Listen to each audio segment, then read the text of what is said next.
안녕하세요. 박정일 목사입니다. 이제 저희가 갈라디아서에 어떻게 보면 가장 중요한 핵심적인 내용을 다루는 갈라디아서 3장과 4장을 앞으로 5가 6가에서 나누게 됩니다. 신학적인 논증이라고 우리가 이렇게 분류하기도 했었던 것처럼 이제 본격적으로 바울은 갈라디아 분들에게 갈라디아서를 통해서 예수님의 복음, 예수님을 믿는 그 복음이 성경이 말하고 있는 복음이고 예수님을 믿는 믿음으로 구원을 얻는다는 이 내용이 율법을 완성하는 것뿐만 아니라 율법에 가리키는 내용과 사실 어긋나지 않는 것이다. 서로 반대되어지는 것이 아니라 더 완성하고 더 풍성하게 하는 것이라는 그러한 내용을 신학적으로 증명해 가고 있습니다. 먼저 오가의 첫 번째 시간인데요. 성경이 믿음의 복음을 가르치다 해서 저희가 오늘 나누게 될 내용들은 갈라디아 사람들이 받아들인 믿음의 복음에 대해서, 그리고 아브라함에게 주어진 믿음의 복음에 대해서, 그리고 율법과 복음의 관계를 우리들에게 설명해 주고 있고요. 저희가 이것을 나누게 됩니다. 특별히 그 바울이 이 논쟁에서 그의 믿음의 복음을 증거할 때 성경을 많이 인용합니다. 율법을 인용합니다. 그것은 이 유대주의자들이 주로 성경을 근거로, 율법을 근거로 얘기했기 때문에 그렇고, 그리고 같은 율법을 어떻게 이해하는지를 또 우리가 보게 되어지고, 그래서 유대주의자들이 주장하는 그 모세의 율법을 사도 바울은 어떻게 그 율법, 같은 율법을 통해서 어떻게 믿음의 복음을, 예수를 믿는 믿음으로 의롭게 되어지는 이 진리를 증거하는지를 살펴보도록 하겠습니다. 특별히 하나님께서는 구약을 통해서 예수 그리스도를 우리에게 증거해 주셨습니다. 어떻게 보면 오실 예수 그리스도에 대한 이야기가 구약의 이야기라고도 말할 수 있고, 구약은 오실 예수님에 대한 그림자라고 말할 수 있습니다. 더불어서 신약, 우리가 가지고 있는 신약은 이 구약을 완성할 뿐 아니라 오실 메시아가 오셔서 그분의 사역을 통해서 이루시는 구원을 우리들에게 보여주는 실체라고 말할 수 있습니다. 그래서 구약은 신약을 통해서 완성을 이루게 되고요. 또 신약은 구약을 통해서 이해를 할 수 있는 그런 내용을 다루고 있습니다. 먼저 첫 번째, 갈라디아인들이 받아들인 믿음의 복음입니다. 사도 바울은 갈라디아 사람들이 바울의 전한 복음을 들었다고, 믿었다고 얘기하고 있습니다. 그런데 그럼에도 불구하고 그들은 너무나 쉽게 유대주의자들에 의해서 혼란에 빠지고 유대주의자들의 주장을 반박하지도 않고 어쩔 줄 모르는 그런 모습을 보이는 것을 바울은 강하게 그들을 꾸짖고 있죠. 갈라디아서 3장 1절 말씀입니다. 오 어리석은 갈라디아 사람들이여, 예수 그리스도께서 십자가에 못 박히신 것이 여러분의 눈앞에 분명히 드러나 있는데 누가 여러분을 미혹했습니까? 바울이 아주 강하게 얘기하죠. 갈라디아서 2장에서는 내 사랑하는 자녀들이라고 이렇게 얘기했음에도 불구하고 너무 답답한 겁니다. 그래서 2절에 이렇게 얘기하죠. 여러분에게 한 가지만 묻고 싶습니다. 여러분은 율법의 행위로 성령을 받았습니까? 아니면 복음을 듣고 믿음으로 성령을 받았습니까?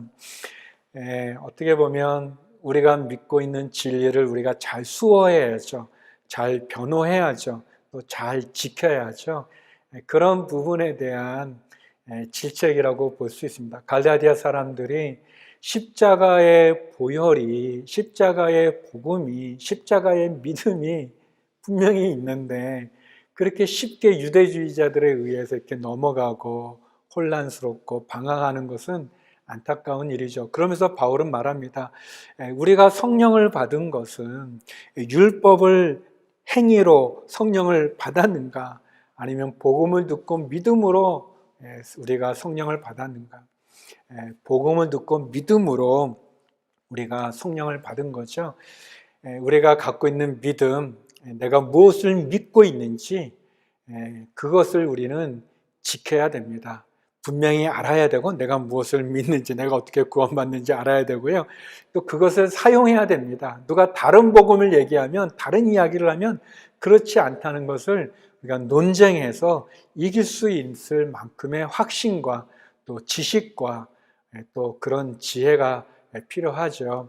여러분, 우물물이라는 게 사실은 밑에 있는 이 흐르는 물에 이 파이프를 꽂아서 그래서 이제 그거를 이렇게 퍼내는 것 아니겠습니까?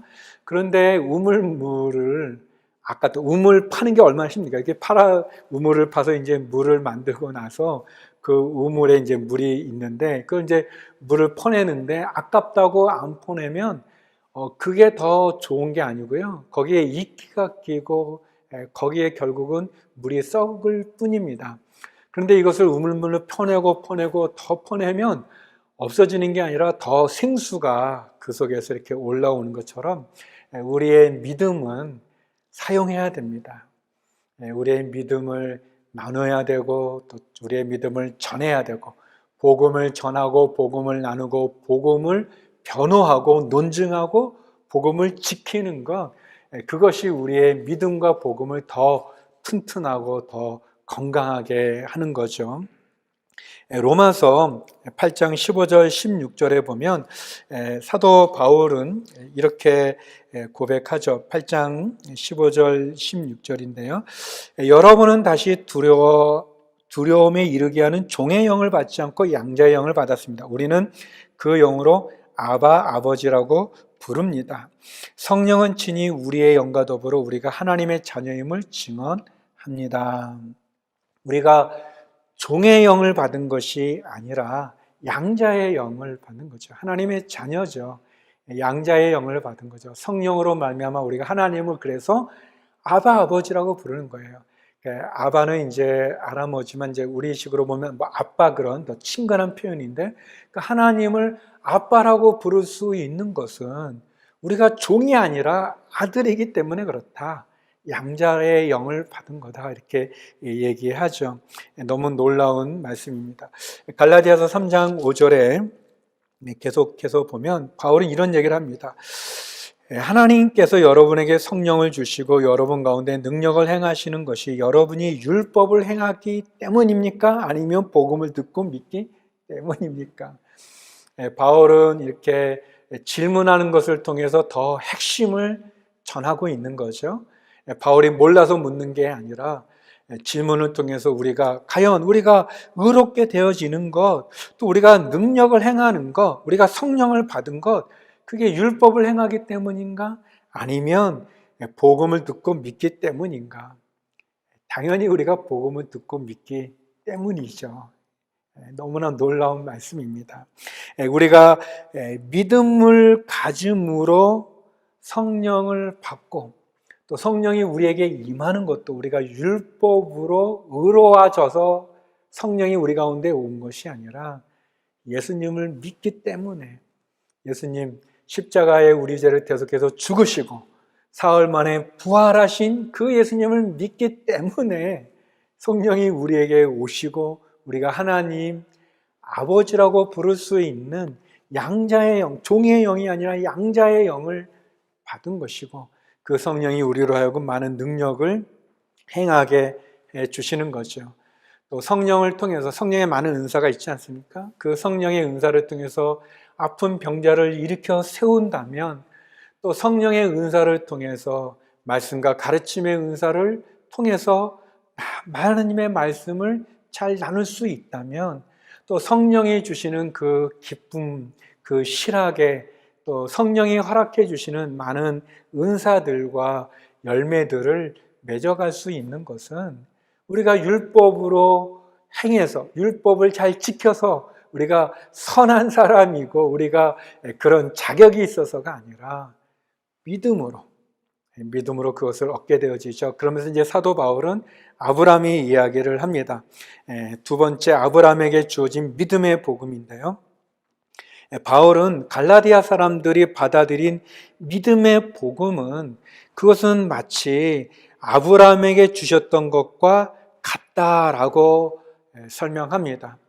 이제 신학적인 논증이 시작이 되는데요. 바울은 아브라함에게 주어진 이 좋은 소식을 통해서 아브라함이 어떻게 의롭다함을 얻었는가? 그것은 아브라함이 의를 행해서가 아니라 하나님을 믿는 믿음으로 그렇게 됐다는 걸 말해줍니다. 제가 가진 교재로 133쪽에 보면 이 아브라함의 자손이라고 하는 그런 도표가 있지 않습니까?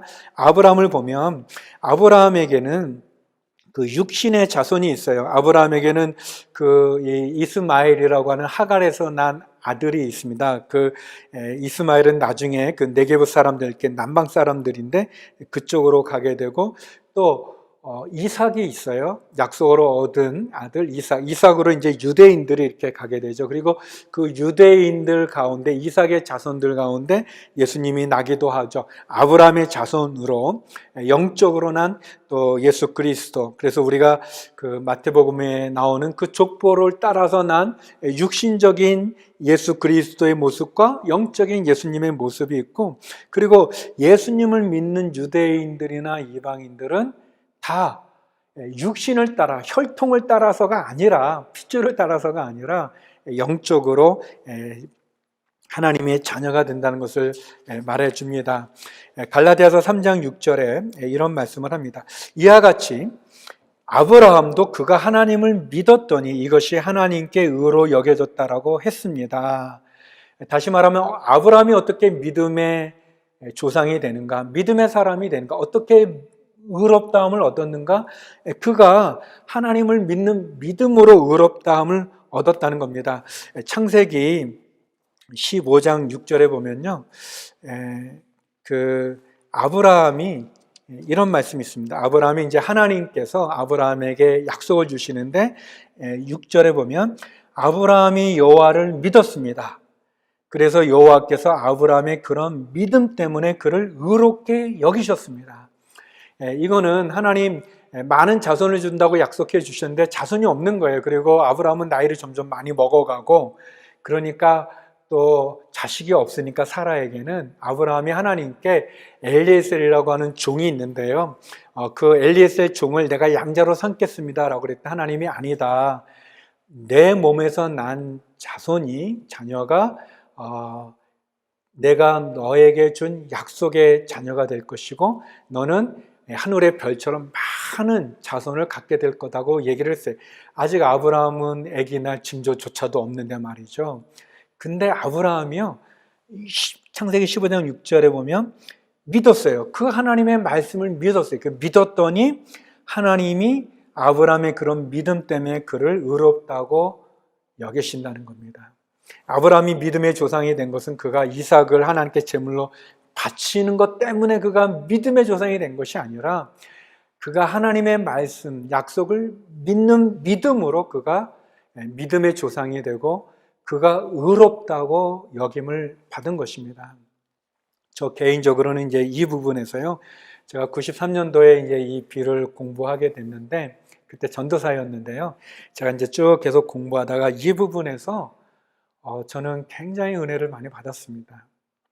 아브라함이 어떻게 의롭다함을 얻었는가? 그가 행위가 아니라 믿음으로 의롭다함을 얻었다는 것을 깨닫게 된 거죠. 그래서 우리 갈라디아서 다시 3장으로 오면요, 3장 7절에 그러므로 여러분은 믿음에서 난 사람들이 바로 아브라함의 자손임을 아십시오 라고 되어 있어요. 이 구절이 저는 너무 놀라웠어요. 저는 그래도 이스라엘 사람들, 유대인들은 그래도 훌륭한 사람들이고 유대인들을 제외한 나머지는 다 이방인들이고 그래서 조금 약간 뭐가 부족하다 그런 생각을 했는데, 이 구절에서 사도 바울이 우리에게 선포하는 거죠. 누가 아브라함의 자손인가? 하나님을 믿는 믿음의 사람들은 아브라함의 자손이라는 거예요. 마치 아브라함이 하나님을 믿음으로 그가 믿음의 사람이 된 것과 같이 말이죠. 우리도 믿음에서 난 사람들, 예수님을 믿는 믿음을 갖기 때문에 우리도 아브라함의 자손이 된다라는 너무나 놀라운 말씀을 들려줍니다. 누가 진정한 아브라함의 자손인가? 믿음으로 말미암은 저와 여러분, 우리들이 아브라함의 자손이라는 것입니다. 얼마나 놀라운지 모르겠어요. 예수님을 믿는 유대인, 또 예수님을 믿는 이방인, 다 영적으로 하나님을 믿는 믿음으로 우리가 하나님의 자녀가 된 거죠. 또 유대인들에도 마찬가지죠. 그들도 예수님을 믿는 믿음으로 그들이 하나님의 영적인 자녀가 되는 거죠. 혈통으로는 육신의 자녀로는 이삭처럼 또는 이스마엘처럼 그런 조상을 따라 날 수 있지만 그것이 그들이 아브라함의 자손이 되는 게 아니라 진정한 아브라함의 자손은 예수님을 믿는 믿음 가운데 있는 유대인이나 이방인이나 예수님을 믿는 모든 사람들이 진정한 아브라함의 자손이라는 것이죠. 사도 바울이 그것을 증명합니다. 그래서 세 번째, 율법과 그런 복음의 관계는 어떻게 되는가? 율법은 결국 우리로 하여금 저주 아래 머물게 합니다.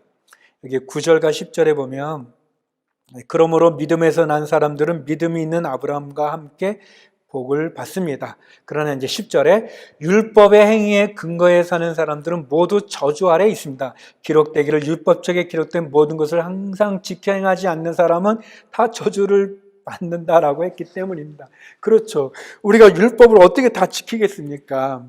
그 율법을 다 지킬 수도 없는 게 우리의 현실이죠. 야고보 사도도 그렇게 말했습니다. 야고보서 2장 10절에 보면요, 이런 말씀이 있어요. 누구든지 율법 전체를 지키다가 어느 하나를 범하면 율법 전체를 범한 셈이 되기 때문입니다. 율법을 다 지키지만 그 중에 하나라도 못 지키면 결국은 못 지키게 되는 거죠. 결국 율법을 범한 사람이 되는 것이죠. 그래서 갈라디아서 3장 11절에 보면 하나님 앞에서는 어느 누구도 율법으로 의롭다고 인정받지 못하는 것이 분명합니다. 왜냐하면 의인은 믿음으로 살리라라고 했기 때문입니다.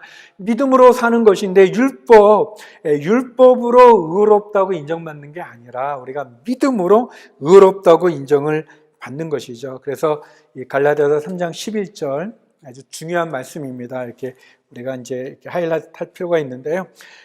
하나님 앞에서는 누구도 율법으로 의롭다함을 인정받지 못해요. 왜냐하면 율법을 다 지키지 못하기 때문에 그 중에 하나라도 어긋나면, 근데 하나가 아니죠. 굉장히 많은 율법을 지키지 못하기 때문에 결국은 율법으로 의롭다함을 받는 게 아닌 거죠. 의인은 믿음으로 살리라 하는 하박국 2장 4절 말씀과 같은 거죠. 어떻게 우리가 의인으로 쓸 수 있는가? 하나님의 자녀가 되는가? 구원을 받는가? 믿음으로.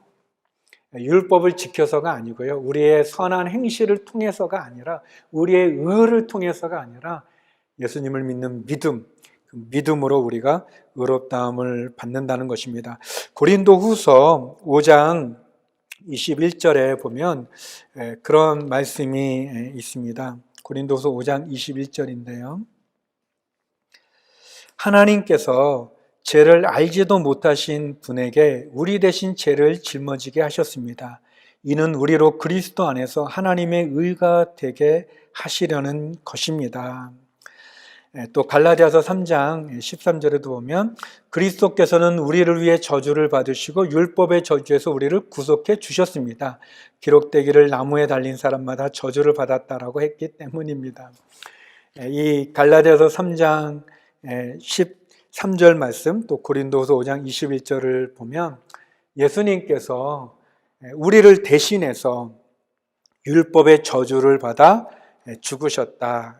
대속의 진리가 우리 가운데 있는 것을 보게 됩니다. 다시 말하면 우리의 죄를 예수님이 대신 짊어지시고 대신하신 거죠. 대신 죄값을 치르심으로 우리가 의롭다함을 받았다라고 고백하고 얘기합니다. 예수님이 지불하신 대속이 우리 죄로 말미암아 율법이 말하고 있는 저주, 그 율법에 의하면 죄를 지은 자마다 심판과 사망에 이르는 그 율법의 저주가 예수님께서 우리 죄를 대신하심으로 그 율법의 저주를 주님이 우리를 대신해서 받으시고, 그리고 주님께서 그 죄값을 치르심으로, 대속하심으로, 대신 속죄하심으로 우리가 자유함과 의롭다함을 얻게 되는 은혜죠. 이게 십자가의 복음 아니겠습니까? 아브라함이 어떻게 의롭다함을 얻었습니까? 믿음이죠. 그가 믿음으로 의롭다함을 얻게 되어지고, 예수님을 믿는 우리들이 참 아브라함의 자손일 뿐만 아니라 우리를 율법의 저주 아래로부터 우리를 구원해 주는 은혜가 있는 것입니다. 사랑하는 성도 여러분, 우리가 십자가를 바라볼 때 그 십자가에서 우리는 첫 번째 하나님의 공의, 다시 말하면 죄값을 치러야 되는, 죄를 지은 그 죄값을 치러야 되는 하나님의 엄중한 공의를 우리는 보게 됩니다. 그것이 예수님의 모습이죠. 죄값을 치르시는, 우리 죄를 대속하시는 예수님의 모습입니다. 그러면 예수님, 두 번째 우리는 뭘 보냐? 왜 예수님이 십자가에 죽으셨습니까? 우리는 거기서 자기의 독생자를 죽기까지 우리를 사랑하는 하나님의 사랑을 보게 됩니다. 하나님께서 우리를 사랑해서 그 하나님의 독생자를 대신 죽게 하신 그 큰 사랑, 은혜로밖에 설명할 수 없는 그 사랑이 있습니다. 저는 또 여러분도 마찬가지죠. 우리 모두는 다 내가 누구간데, 내가 무엇이라고 그 고귀하신 그 하나님이신 그 예수님이 친히 인간의 육신의 몸을 입으시고 그 십자가의 처절한 고통을 받으시는지, 그걸 생각하면 참 가슴이 먹먹하지 않습니까? 참 내 존재를 내가 아는데 이런 나를 위해서 그 고귀한 분이 대신 죽으셨다는 것이 그 하나님의 그 사랑이 얼마나 큰지를 봅니다. 우리는 십자가를 통해서 하나님의 엄중한 공의의 모습을 보고, 그리고 그 공의와 함께 우리를, 독생자를 죽기까지 사랑해 주시는 그 하나님의 그 사랑을 보게 되는 거죠. 그래서 십자가에서 우리는 우리의 죄를 대속하시는 그 예수님과 그 예수님을 죽기까지 우리를 사랑해 주시는 그 하나님의 사랑을 우리는 보게 되죠. 이 십자가 외에 뭐가 중요하겠습니까? 이 십자가의 구원의 복음이 우리에게 은혜가 아니겠습니까? 우리가 율법을 다 지킬 수 없을 뿐만 아니라 그래서 율법의 저주 안에 있는데 우리의 죄를 대속해 주신 그 하나님의 공의와 사랑, 그 십자가의 자리에 예수님이 계시고, 우리는 그 예수님을 통해서 우리는 영생을 얻은 것입니다. 그래서 우리는 예수 그리스도의 십자가를 통해 예수님을 믿는 믿음으로 의롭다함을 얻었고, 그래서 하나님을 믿음으로 의롭다함을 얻었던 아브라함, 그 아브라함의 자손으로 우리는 하나님 앞에 서게 되어지는 것이죠. 사랑하는 성도 여러분, 우리가 의롭다함을 얻은 것은 우리의 율법의 행위가 아닙니다. 우리의 선한 행위가 아닙니다. 우리의 자격이나 조건이 아닙니다. 우리의 경험이 아닙니다. 우리가 쌓은 재물도 아니고 지식도 아니고 인기나 명예도 아니고, 오로지 우리가 구원을 얻는 것은 예수님의 십자가, 예수님을 믿는 믿음으로 구원 얻는다는 이 놀라운 은혜의 복음을 확실히 붙잡고 십자가를 바라보고 그 십자가의 은혜에 앞으로 나가는 저와 여러분, 우리 모두가 되기를 바랍니다. 감사합니다.